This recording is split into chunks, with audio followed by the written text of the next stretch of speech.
Back at National Trail Raceway, every major championship drag racing event like this Spring Nationals is full of excitement and dramatic stories. This one centers around a man that's high in the points chase. Jeb Allen already won the Gator Nationals this season. Here in round number 1 racing, Jeb in the near lane is against Larry Brown. The crew on the starting line spots something wrong with the motor. Competition director Steve Gibbs looks it over and gives the word, shut it off. Jeb looks at Steve, looks back at the motor, looks back at Steve. Steve again says, shut it off. And Jeb says, oh no, something must be leaking. All the work, all the effort. He's out in round number 1. And this man, Larry Brown, had an easy run to go into round number 2 racing, where he'll be matched against Bob Noice, the Californian driving for Jim Brissett. Big Daddy Don Garlits, 21 Top Fuel victories to his credit in his long career against the hometown favorite, Jake Coughlin, who has what must be motorsport's youngest pit crew. Shirley Muldowney, already a 2-time Top Fuel champion at the Spring Nationals, against her former crew chief, Connie Kalitta. From Houston, Texas, comes Steve Stevens. He'll be racing against the current points leader in the World Championship Series chase, Gary Beck. In second round racing, it's Big Daddy Don Garlits. From his base in Sefner, Florida, Don has visited the winner's circle 21 times in a career that spans over 20 years behind the wheel of a Top Fuel dragster. The hometown favorite, Jake Coughlin, provided some of the drama of the 1979 Spring Nationals when Jake drove his Top Fuel car with no parachute open into the catch net at the end of the track. After this incident, Jake Coughlin said, I quit, I'm through, and sold all of the component pieces and the dragster. He came back, and Steve asked him why. We thought about it for an awful long time after the crash, and we decided that I just can't play golf and tennis and all the other things that you're supposed to do. So I talked with the boys and my wife, and I said, well, what do you think? I'd like to go racing. Will you go with me? And they said, yep, and here we are. And here he is with the unenviable task of meeting Big Daddy Don Garlits in the second round of this year's event. Both cars have completed their burnouts, concentrating on the starting line, and it is Garlits out first, wavering a little bit around his lane, and Garlits wins the race, 6.06 seconds, his speed over 245 miles an hour. Back at the starting line, it's the premier lady driver in all of motor racing, Shirley Muldowney, against her former crew chief, Connie Kalitta. Back in 1977, when Shirley won her world championship title, it was this man, Connie Kalitta, that was her crew chief. Connie said he wanted to get back into drag racing. He's a former national champion. He had been out of the sport a number of years. He wanted to get back into the cockpit, and he went Top Fuel racing.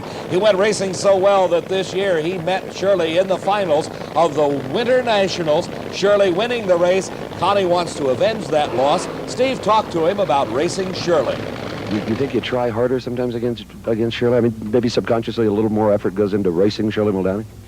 On the starting line, probably so. I mean, you know, out at Pomona, it showed it, and up at Bakersfield, the same kind of a thing. I put a maximum effort on the starting line driving because it's strong, and, you know, I feel that I can drive as good, if I think I can actually drive better than what she can.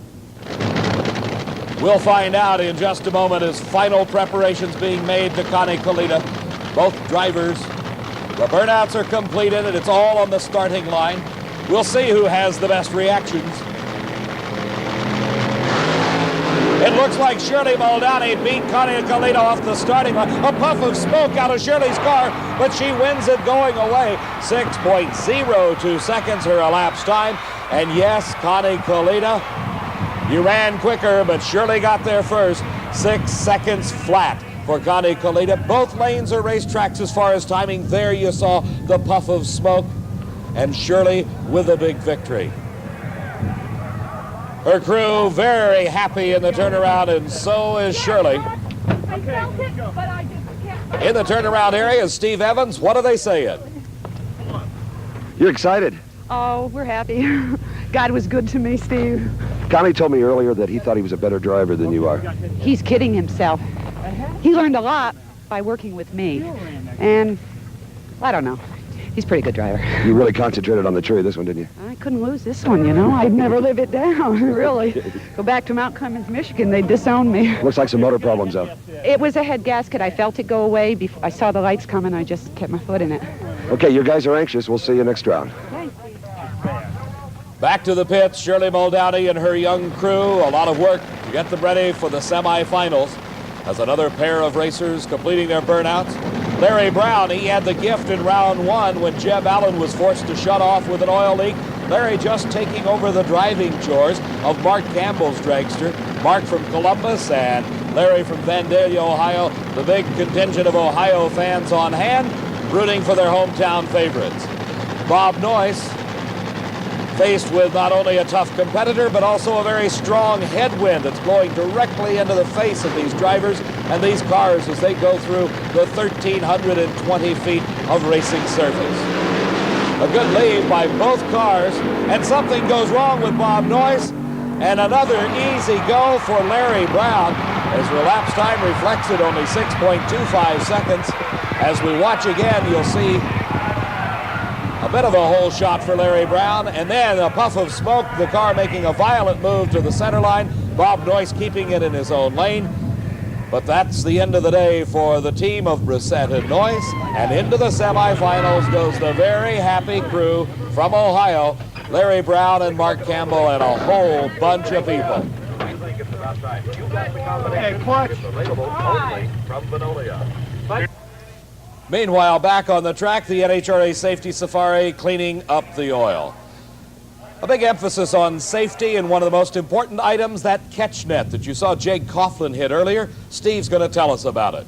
If your parachute fails to open at over 200 miles an hour, all the brakes in the world won't keep you out of Farmer Brown's front yard over here. The alternative is hit the bullseye on this aircraft carrier-style catch net, as Brian Raymer did it just perfectly. He didn't brake so hard that the car was bouncing. It came in flat on all fours right under the net, and he is still in competition. That's the way it's done down here at the far end. Thank you, Steve. And back at the front end of the track, it is Steve Stevens from Houston, Texas. Mostly a weekend racer. Steve making some of the national events this season, and he's racing against Gary Beck, whose car is owned by Larry Miner. Larry, a prominent businessman and potato farmer in San Jacinto, California, is into other types of racing, drag boat racing, even airplane racing, but right now concentrating his sole efforts on this top fuel dragster that is currently leading the World Championship points chase. Off the starting line, Gary Beck with a bit of a bobble. That lets Steve Stevens pull ahead slightly, and at the finish line, it's an upset. Steve Stevens wins it, 6.19 seconds. His speed only 203 miles an hour. As we watch again, you see Beck losing traction and losing control momentarily, enough to let Steve Stevens pull ahead and win by less than a car length. For a hobby racer from Houston, Texas, this has got to be really a thrill, downing Gary Beck and going to the semis. It's great. We look like we got a little damage here. I hope we can get it fixed in time, because we sure did enjoy beating him, though. It's something to beat him. You bet it is. I think this is as far as you've gone in national event competition. Yes, we went second round several times, but as far as we went. Okay, well, go get them. From Thanks Houston, much. Texas, the Quicksilver car and Steve Stevens. They're tickled. And they've got work to do, Steve, as the oil at the back of the motor shows it. We'll be back at the Spring Nationals in just a moment. See, we broke the chassis from the board.